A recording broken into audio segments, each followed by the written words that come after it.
Hi everyone, and welcome to the Labocine live series. My name is Wangeshi Ngugi, and I'm the programming coordinator at Imagine Science Films.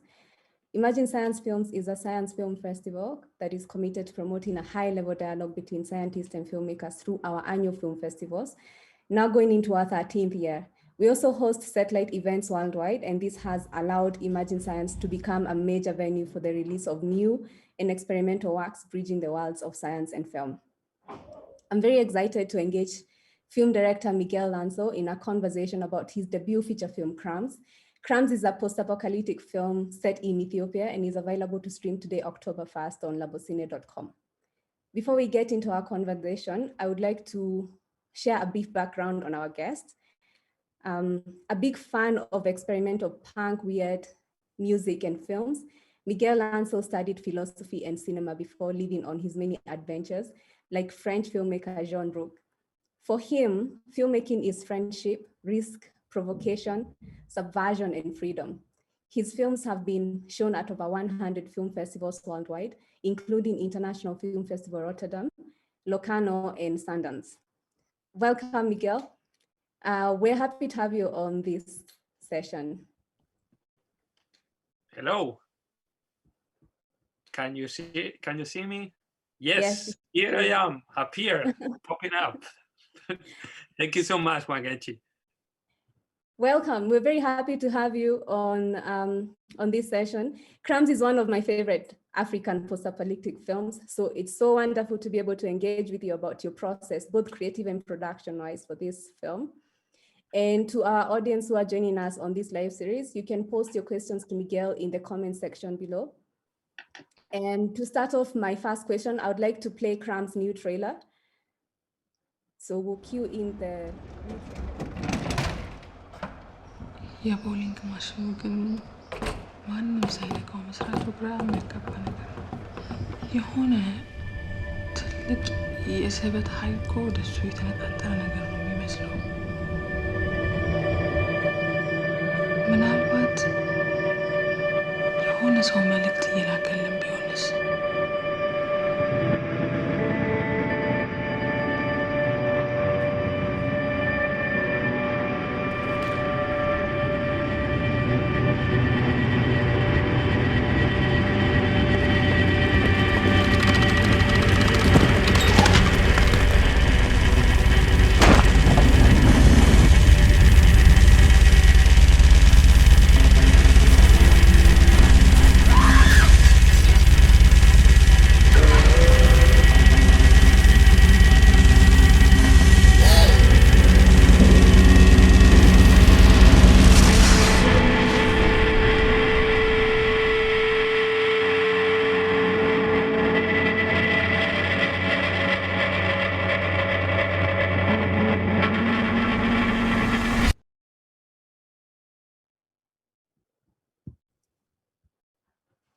So Miguel, I've always been curious about films that envision a future, especially films that are set in Africa. And in your film CRUMBS, you envision an Ethiopia after a war has ravaged the world. Could you share with us what inspired you to tell this particular story? Yes. Well, basically in 2008, I was living in Ethiopia, and I was traveling a lot because my job was, I was working for the embassy, and I had to organize a lot of cultural events all around the country. And I was traveling with my friend Israel, and my friend Johannes Feleke, producer. Israel is the director of photography, and we discovered like a lot of incredible landscapes. Some of the landscapes were really like from the like feel the very kind of from the past, but actually they were not so old, but they were kind of destroyed, but not so old. I remember we were in some train tracks that look like from the 70s, totally abandoned. They are in the film. And when we went to see the train tracks, we read that they were built by the European Union in 2006 or 7. So it was like 3 years later, and they were already destroyed. And all these landscapes, and in the other hand, the objects that we could find in Addis Ababa, all this trash objects from the Western countries, no, from albums, pirate albums of Beyonce to in Addis Ababa we have the biggest market of Africa called Mercato, and in Mercato you can find all these Chinese copies of shoes and everything. So all the things putting together create a very strange feeling on me that I was not living in the past like normally people depict Africa like something from the past, but I was living in the future, no? And so we start playing with these two concepts of apocalyptic landscapes and the debris of or crumbs of Western civilizations there. Okay, that's an interesting way to. Did you have? I mean, the film has amazing scenes that feed well into the post-apocalyptic film feel of the story. So you didn't have to build any sets to achieve that post-apocalyptic feel at all?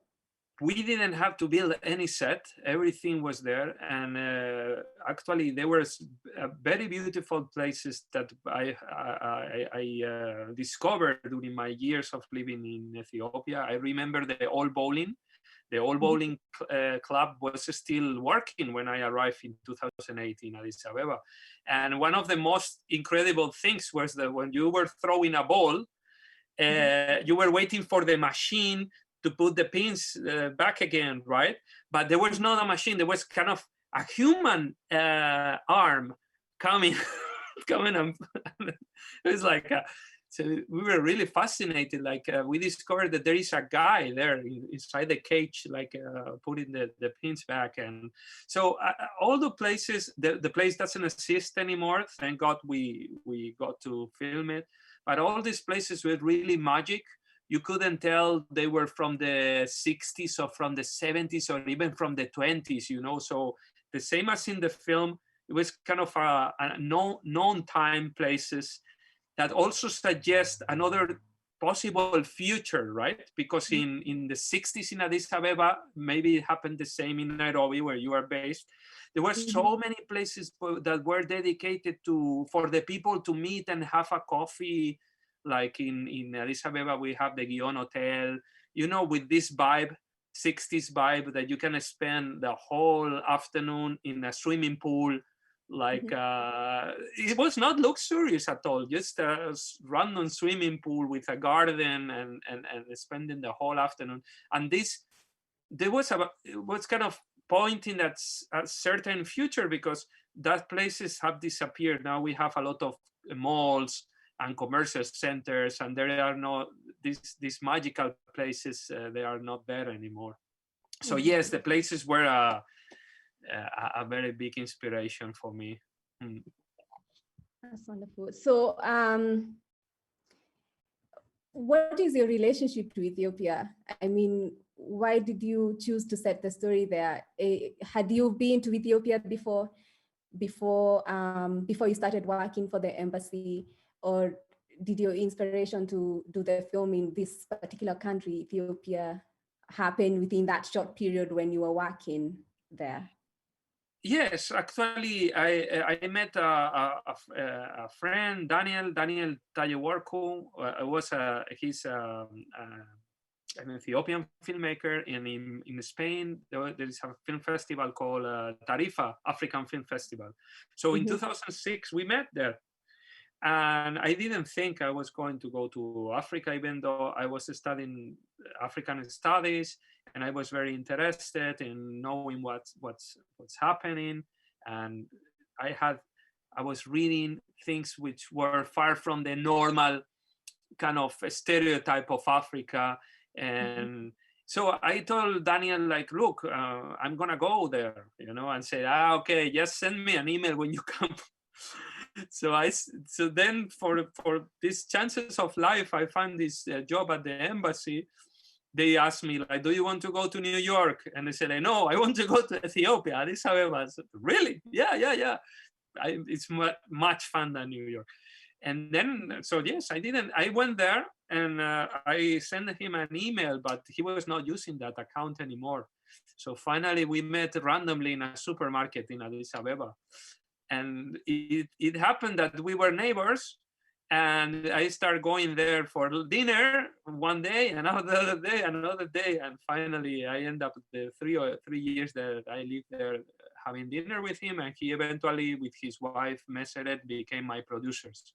So life is very surprising. You don't know where.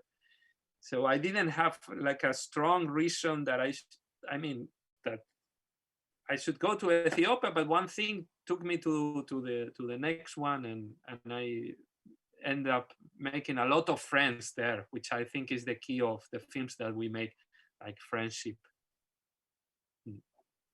So that was Yes, the way I end up there. Yeah. Okay, that's a very interesting story.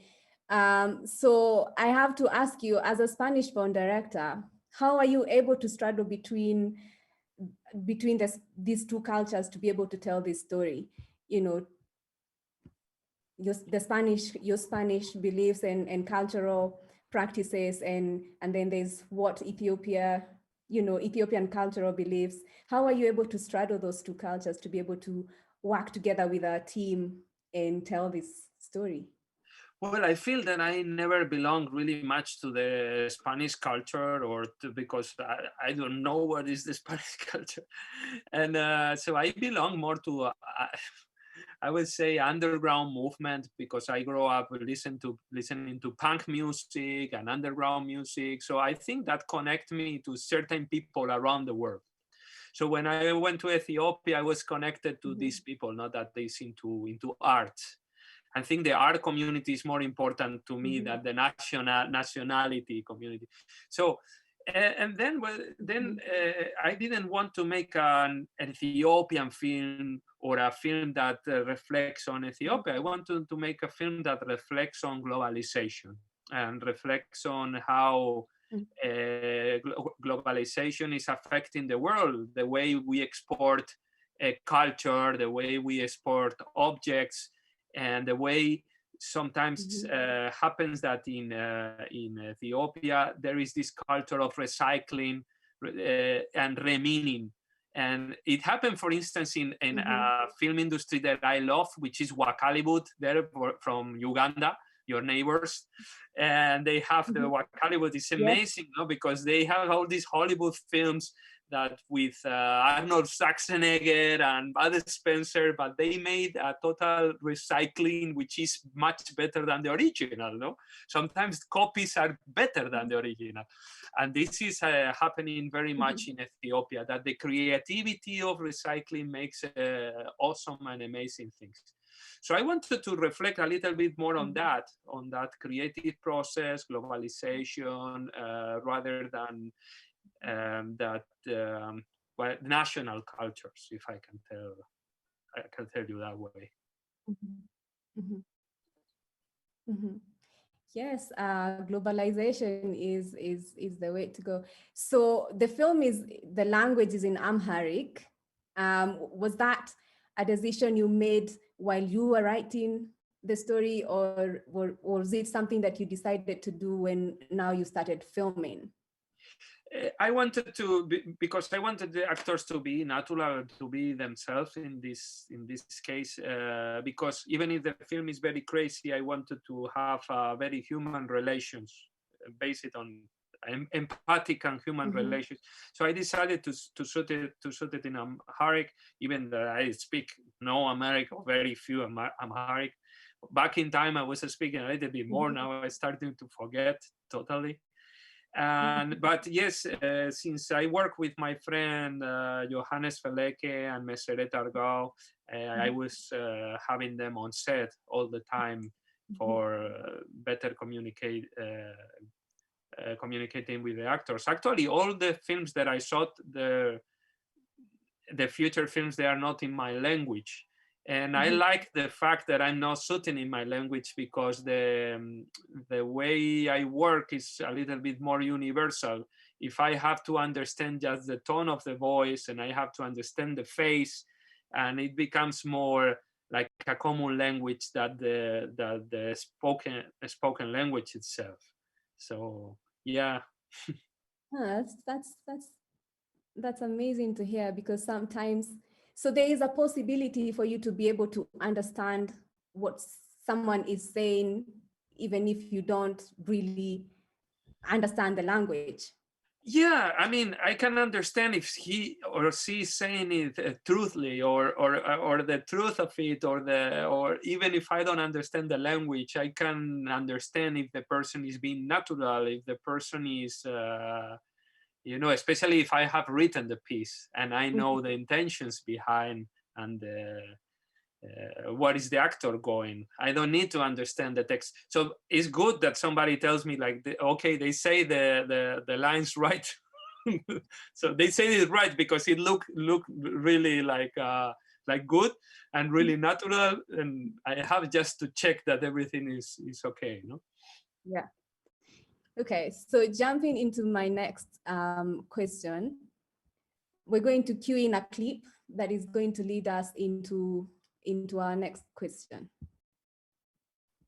So we'll cue in clip number. አንዳንዴ ሳስበው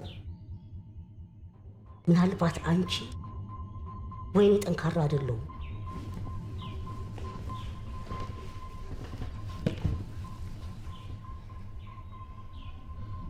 አንድ ቀን እዛ በረሃ ልቀር ይችላል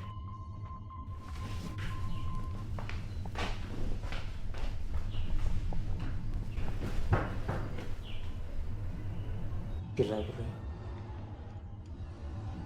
ምን ማንም የኔን ያላውድሽ ማንም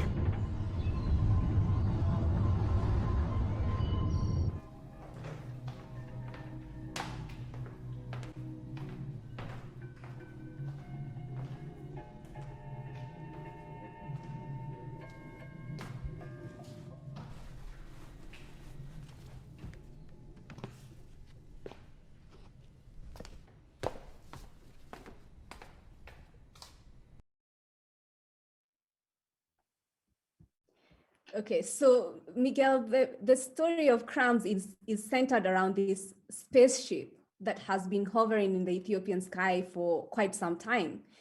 And the main character seems to believe that it can begin to function, or is beginning to function, and it can transport them out of the Earth. So what are your thoughts around space travel in regard to the way you've explored the idea in the film?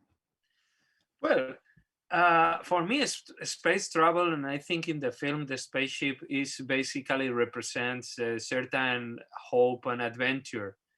The adventure of becoming, the adventure of discovering, the adventure of traveling to another country, in this case, another part of the galaxy. I always close my eyes and I feel like maybe if when I am dead, I will be traveling through the whole universe and encounter different amazing things that I never seen in my life. So I think there is a very important part on every migration. I am a migrating person. I live now in Estonia, before in Ethiopia, and which is not only which is dreams. No? You dream to find something extraordinary, something new, something that makes you learn. And I think that's the purpose of the spaceship and the space travel, no? Like this is something that makes you go farther and have your own adventures and discovering the world. And that's very fascinating for me. So speaking about space travel, so we're living in a time where, we have great minds, scientists who are looking into the skies and thinking about how, we can start space traveling as a species, human beings. And so this has always made me wonder about, there are certain issues that we're having in the world. And so I've always wondered if the only way that we as human beings can solve like climate change issues is to leave the planet. So what do you think about that? About, migrating as a way of solving issues, or not really solving issues that ought to be solved before we can think about exploring space?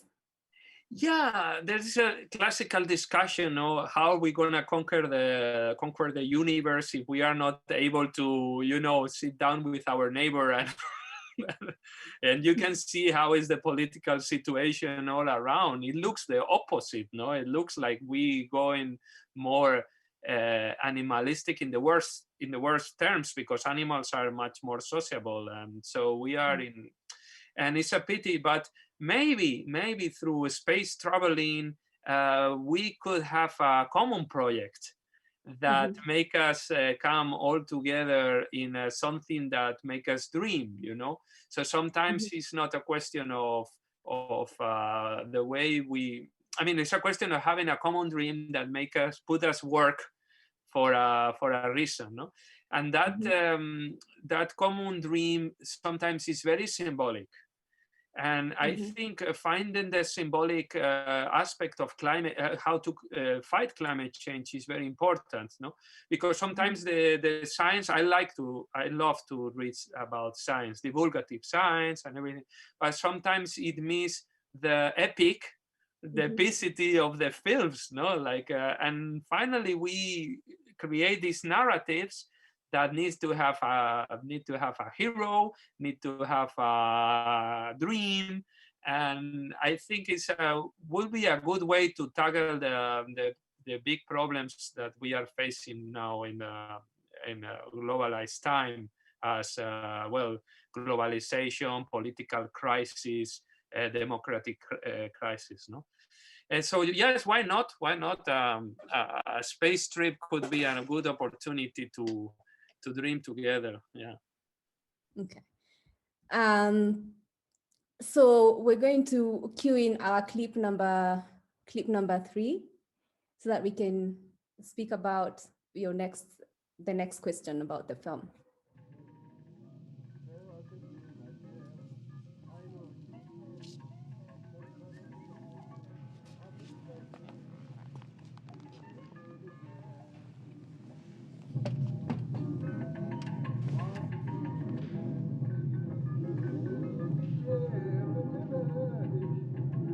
ቆንጆ ልጅ ነሽ ድንቅ ልጅ ድንቅ ነው ውበትሽ በጣም ያስደስታል አይኖችሽ ማንቤ ልሰይምሽ ምኑን ትቼ ማልበልሽ እጹብ ድንቅ ልጅ ነሽ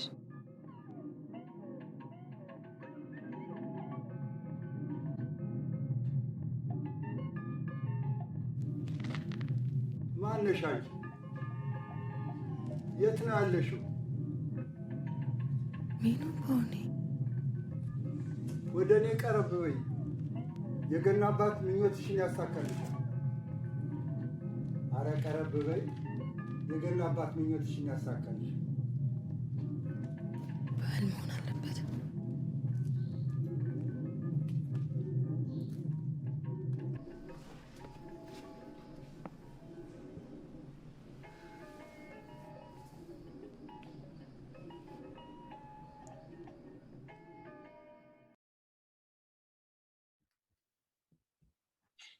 I think this was one of my favorite scenes in the movie, one of my favorite. So I have to ask you about your casting process. How was that for you? How did you identify, the right casts for this film?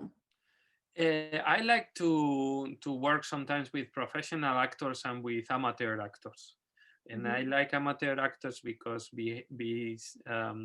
behind the character there is always a person, and I want to portray that person because it gives a lot of empathy to the film and connection. And in this case, for instance, I was looking in the original script. There was no Santa Claus. It was a musician that was waiting for the audience to come because it was the post-apocalyptic season and there was no audience anymore. So he was waiting with his guitar for the audience to come. But then Santa Claus came to the casting. So it was so incredible the way he was dressing and with his white beard. that we have to include Santa Claus somehow. So I changed the screenplay and I made Santa Claus to be waiting for the kids instead of for the audience, for the children that were not showing up anymore. And so I like this process of casting when I readapt or I rewrite a little bit the screenplay depending on who I'm working with. Because some people is really fascinated. In this case, Selam Tesfaye is a very known Ethiopian actress, and Daniel Tadesse, my main character, Gagano, he is also very known in Ethiopia, and he has been making a lot of theater plays and films. So yes, I combine some of in this film in CRUMBS, we met a lot of people on the way because basically we were a very small team traveling with a van and driving ourselves. So in every town that we were stopping, we were finding incredible persons, and we want them to be included in the film, especially persons that look a little bit post-apocalyptic persons, a little bit lost and destroy and falling apart. This kind of because in the film everybody's a little bit lost, and so and there are a lot of people in real life like that. So yes. Yeah, and you have worked with the main character Daniel on several projects. So, as a film director, how do you build that rapport and that relationship to be able to keep working with the same person over a period of time? Yes, do you write scripts with him in mind, or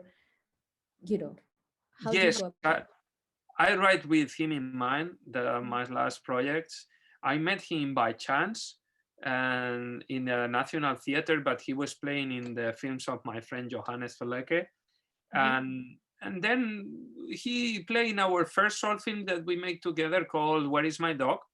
And he grabbed my attention, right? But then I didn't know what I mean, sometimes we are so used to the classical actors that we don't think about other actors as main characters.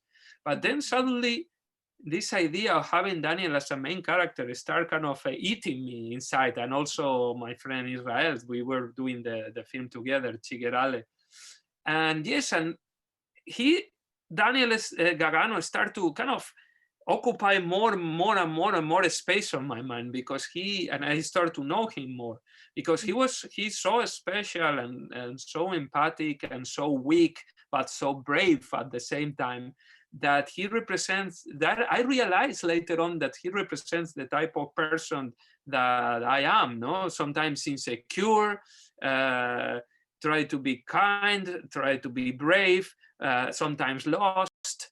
And I like these characters, because they are not kind of the powerful heroes, but more like, I won't say losers, because he's not a loser at all. I don't want to compare losers and winners, but more like weak, a weak person that tries to survive and make his living, and he's like that in real life, like very empathic. And so I just had to slowly make his this character that he is emerging into the films that we make together. Okay, so just going into, we'll cue in a clip to jump into our next question. That's clip number 4.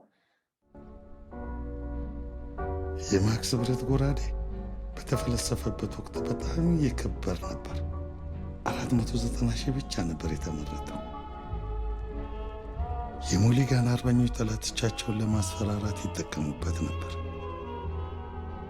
የፈለሰፈው ሁለተኛው ኬርፎር ሳይሆን ብዙዎቹ እንደሚያምኑት ማቴሉ ነው። ዲዛይኑን የመስራት መነሳሳት ስሜት ግን ከአፖካሊፕስ በፊት ነበር። ምን ልታደርገው ትፈልጋለህ? ትሸጠዋለህ? አዎ እሸጠዋለሁ። ስንት ትለዋለህ? 93 ሺህ ካሮት በቂ ይመስለኛል። እኔ የማክስን ብረት የመሰብሰብ ፍላጎት ስላለኝ እንጂ ዋጋ ኖሮት አይደለም። ይሁን ብዬ 2600 ካርሎስ እሰጥሃለሁ። 18600 ባደርግልህ 3500 ካርሎስ በላይ ልከፍልህ አልችልም። በቃ እሺ 5500 ካርሎስ ክፈል። ከ3500 ካርሎስ በላይ ሊከፍልህ አልችልም።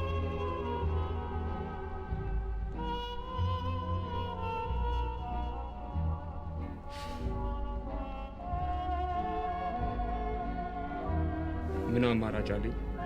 ደደብ ጭራቅ በነፃ እንደሰጠው ግን ቁጠረው።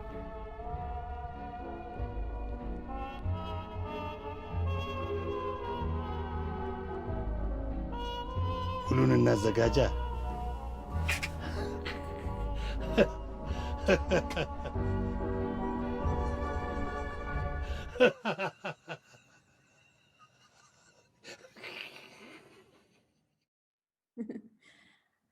I love that. I love that loan shark character.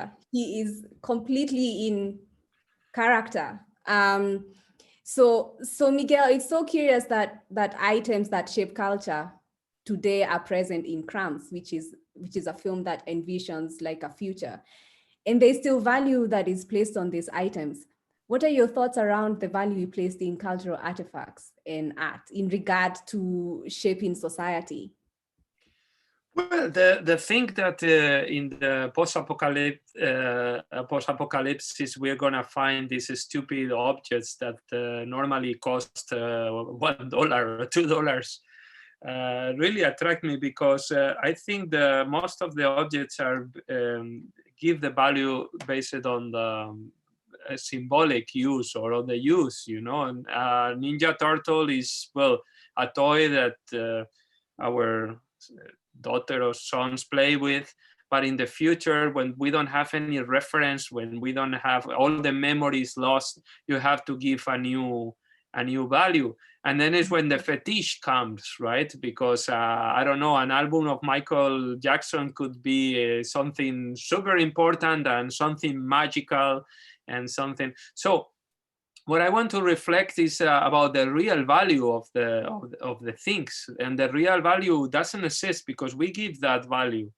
I remember when I was a kid, we always want to have the best, the Reebok shoes, you know, basketball shoes, and Reebok is the only option. We don't want to have any other thing than the Reebok, and that's why they were they the best shoes? No, it was kind of a value attached to a brand, no? Same as people will die to keep their Ferraris or even their, you know, so every kind of cultural object is more than a cultural object. It's a symbol of your position in society, is your symbol of power, is your symbol of belonging. When you have a t-shirt that says, I don't know, no effects, and then you belong to the punk scene, and you don't have it.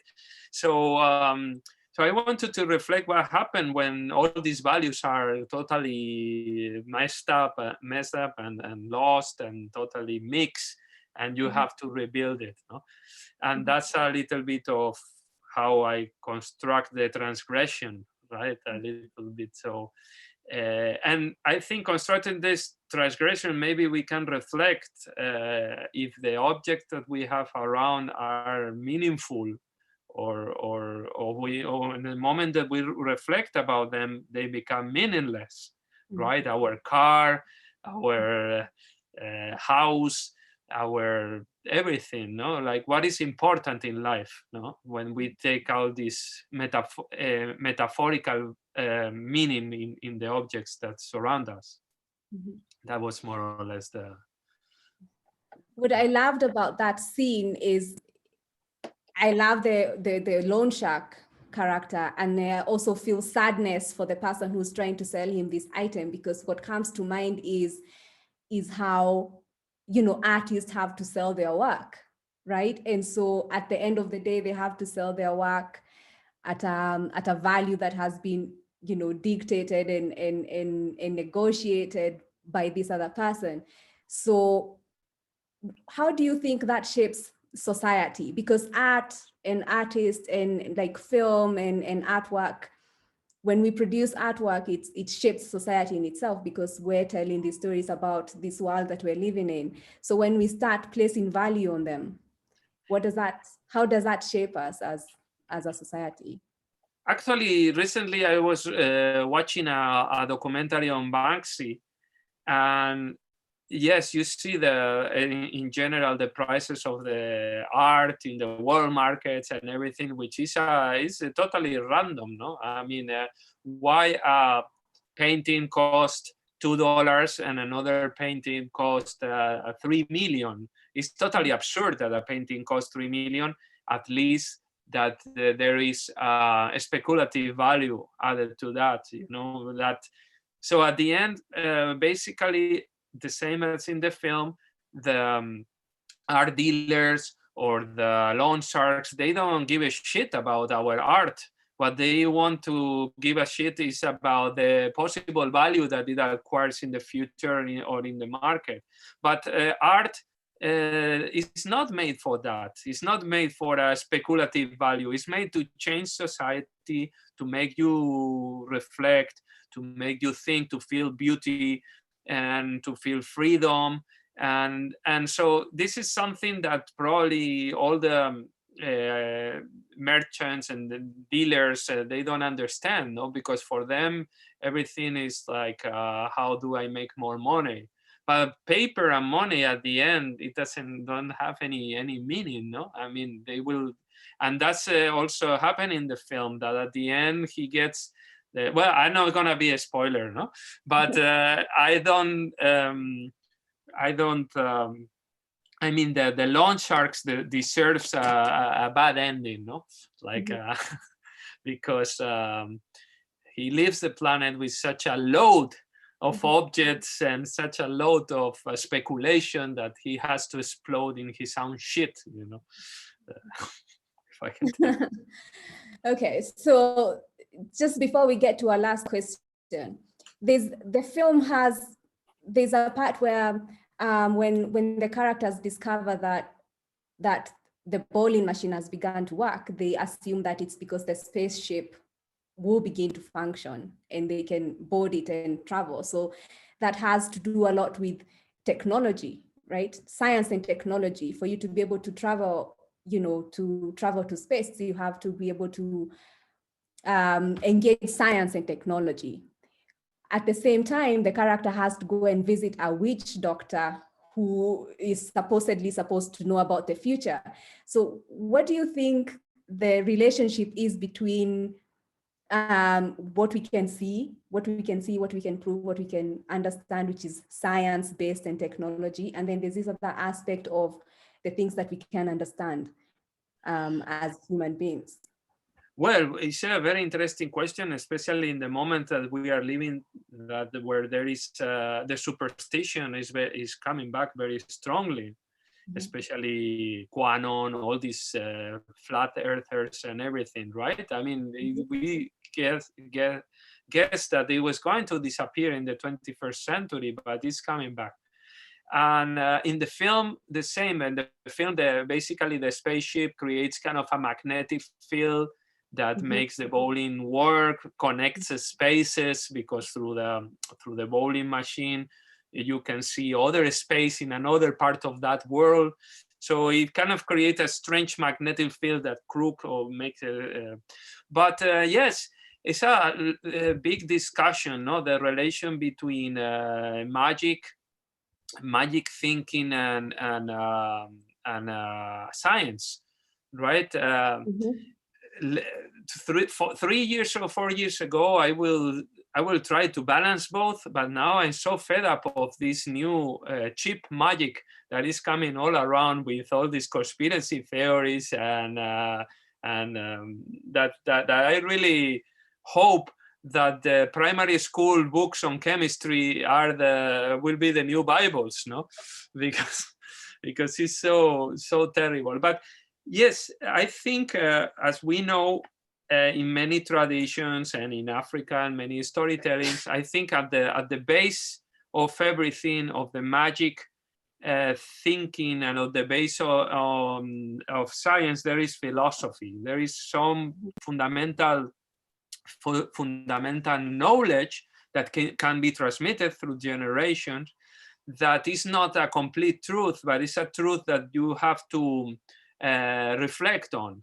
It's kind of a, I mean, I think you can reach a very big truth through magic and through science, but the question is, how much are you able to work, and how much are you able to study and to reflect? And I think sometimes these new waves and new magic, superstitions are so shallow and so simple and so cheap, that that's what they are false, right? Because they are not deep enough. And another thing about science, which I like, is that the truth on science is never a total truth. It's a total truth until you find another demonstration, or you show it that it was false. So I wish it worked the same in magic, no? That the things that we could discover through magic and through tradition and through superstition, that must be something that are always a little bit kind of weak, or among brackets, that may work for you for sometimes in religion, no? But you always have to update it. You always have to create a meaning. So actually you put the meaning.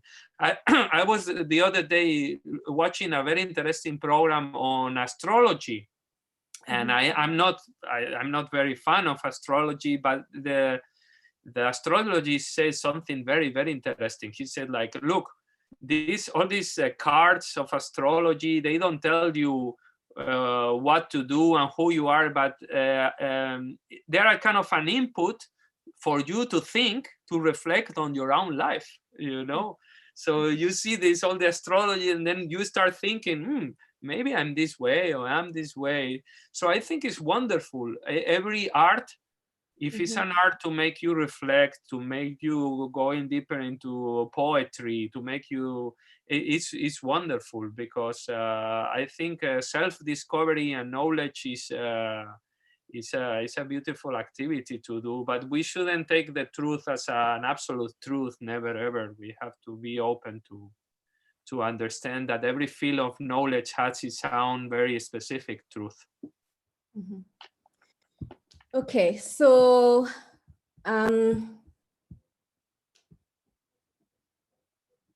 so just to jump into the last question, and then we'll see if we have any question from the audience. Perhaps you could tell us, Miguel, what you're working on now. Are you making a new film? Have you produced new work? What's new? What projects are you working on?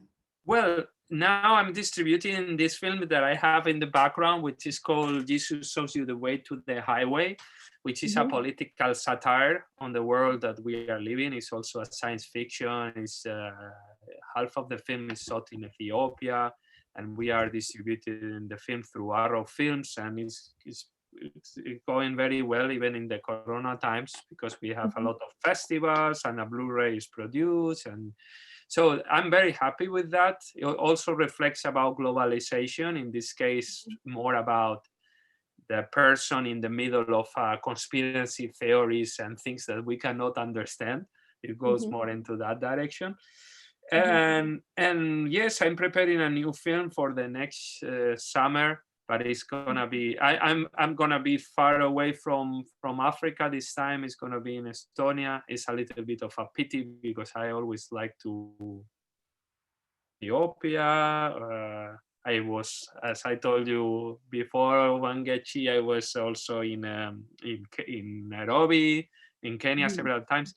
So I love to come back, because for me it's my inspiration. But this film is gonna be a science fiction film. It's gonna be a coming of age film. So where the teenagers have to discover the universe, literally the universe, which means this adventure, this place where you don't feel anymore at home, but you feel far away from home and you have to create your own life and create your own adventure.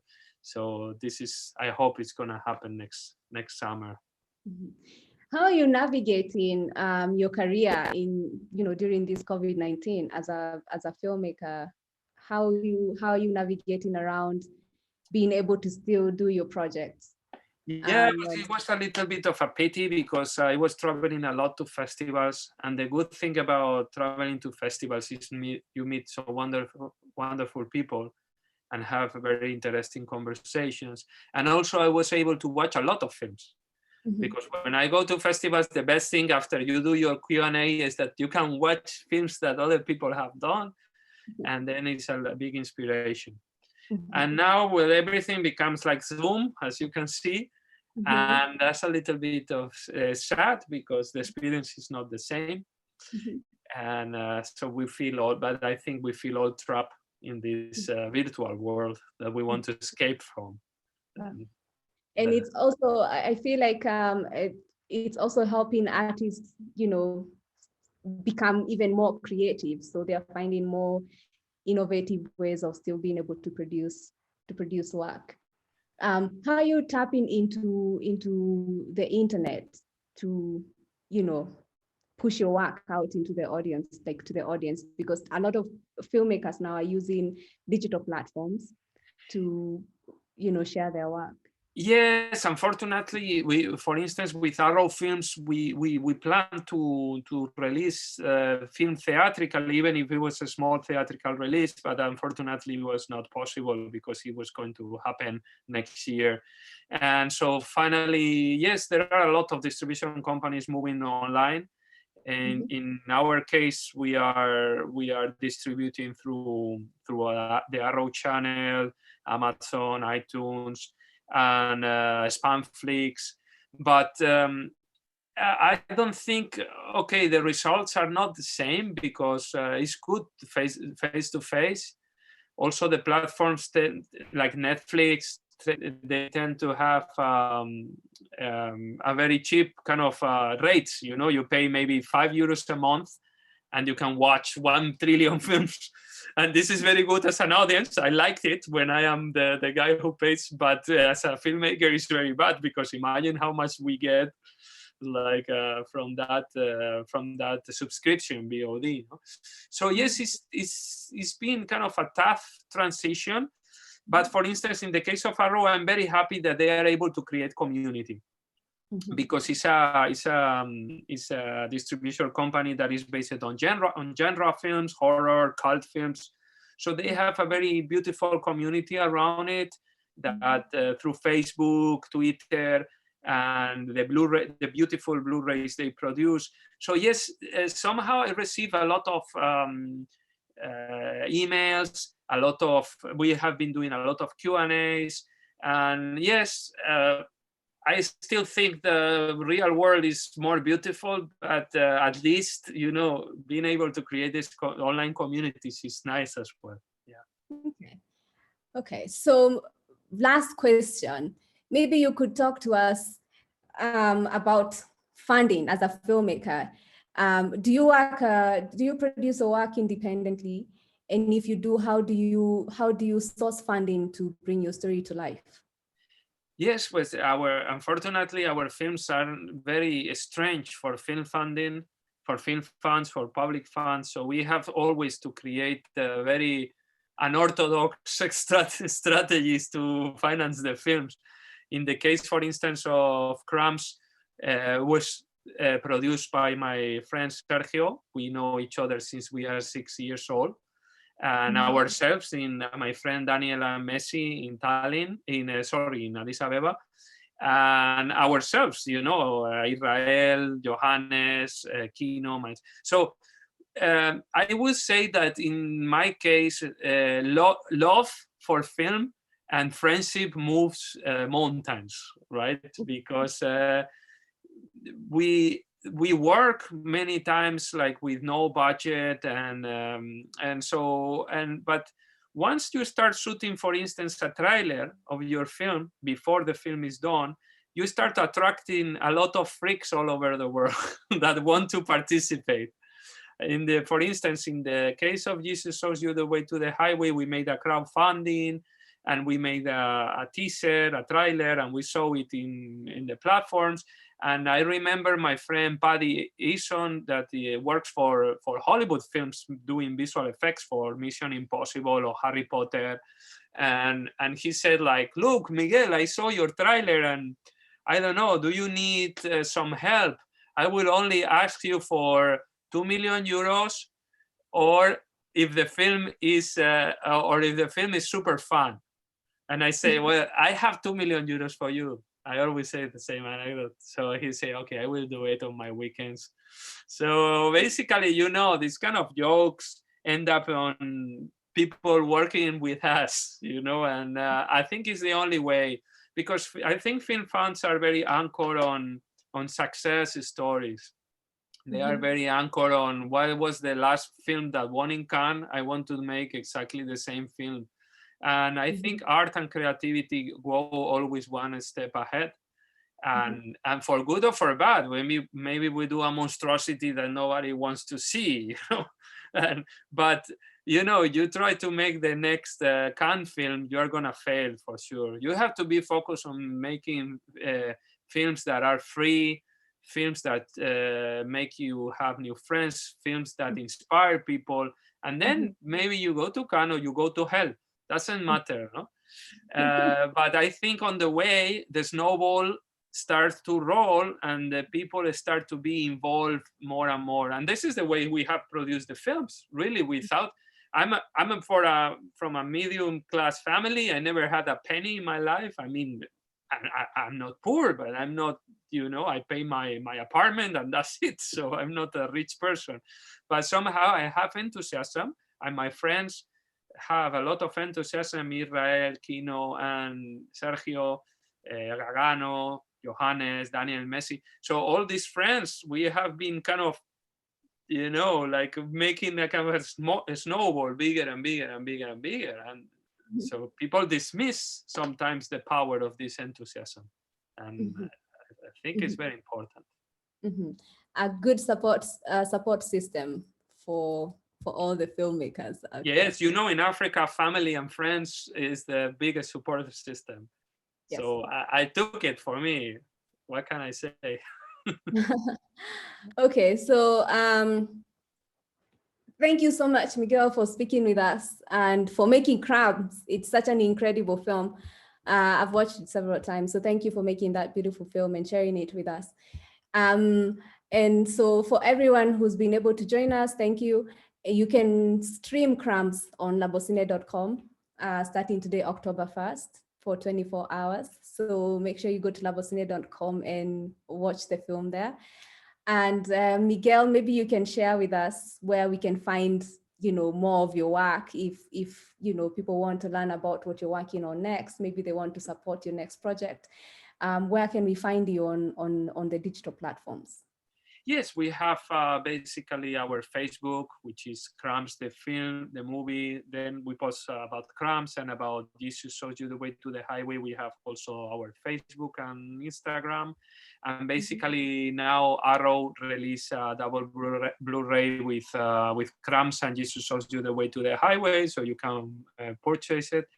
And CRUMBS is in Labocine right now, and after that, sometimes you can find it also in digital platforms. But now you have to watch it in Labocine, because we have to create a community, as we said, and we have to share this experience and also share all this through social network and make new friends.